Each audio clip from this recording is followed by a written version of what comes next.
CA Exam Series. E-Learning.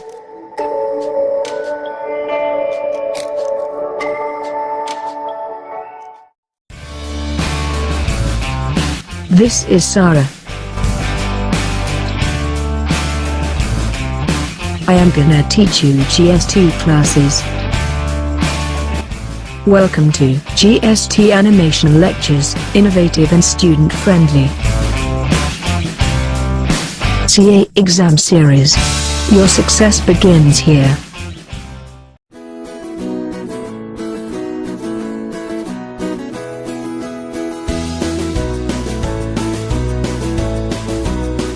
A taxpayer or his representative can generate a Challan from Common Portal and fill the details of the amount to be deposited and purpose thereof.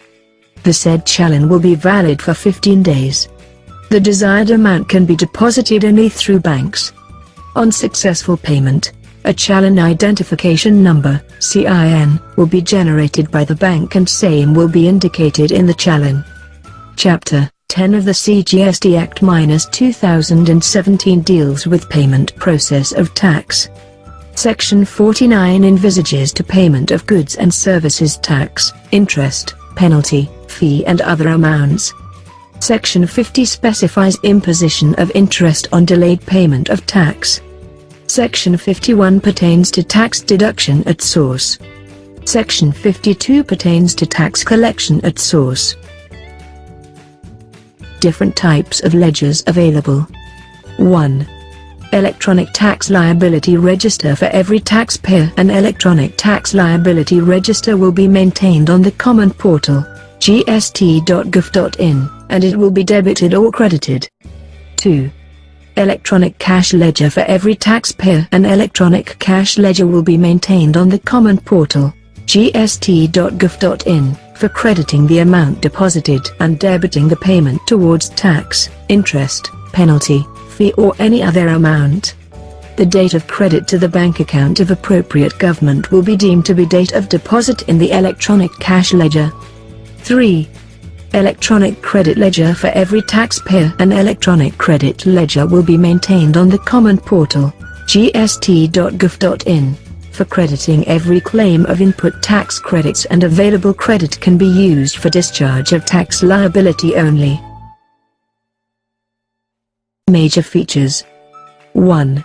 Single Challan, payment for CGST, SGST, IGST and cess. 2. Challan to include all major heads, IGST, CGST, SGST, cess, and minor heads, tax, interest, fees, penalty and others. 3. No major minor head adjustment will be allowed. 4. Payment through debit, credit card, internet banking, NEFT, RTGS and at the bank counter. 5. Facility to make advance payments. 6. All deposits will become part of electronic cash ledger and can be utilized in payment of liabilities. What are CPIN, SIN, BRN and EFPB? CPIN stands for Common Portal Identification Number. It is created for every Challan successfully generated by the taxpayer. It is a 14-digit unique number to identify the Challan. CPIN remains valid for a period of 15 days. SIN or Challan Identification Number is generated by the banks, once payment in lieu of a generated Challan is successful. It is a 17-digit number that is 14-digit CPIN plus 3-digit bank code.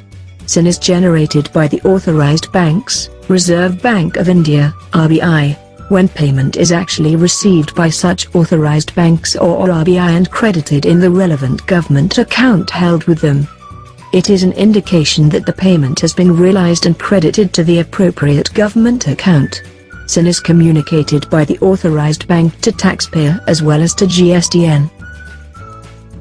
BRN or Bank Reference Number is the transaction number given by the bank for a payment against a Challan. EFPB stands for Electronic Focal Point Branch. These are branches of authorized banks which are authorized to collect payment of GST. Each authorized bank will nominate only one branch as its EFPB for Pan-India transaction. The EFPB will have to open accounts under each major head for all governments. Any amount received by such EFPB towards GST will be credited to the appropriate account held by such EFPB. For NEFT RTGS transactions, RBI will act as EFPB. Other aspects relating to Challan. 1. E-Challan validity is for 15 days. The commission for making payment through e-Challan has to be borne by the person making the payment. 2.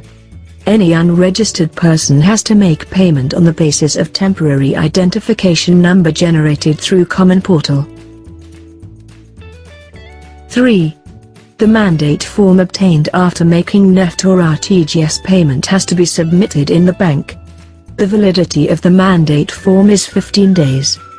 4. On successful credit of amount in the concerned, central, state, government account maintained in the authorized bank, a Challan identification number, CIN, will be generated by the collecting bank which will be indicated in the Challan. 5.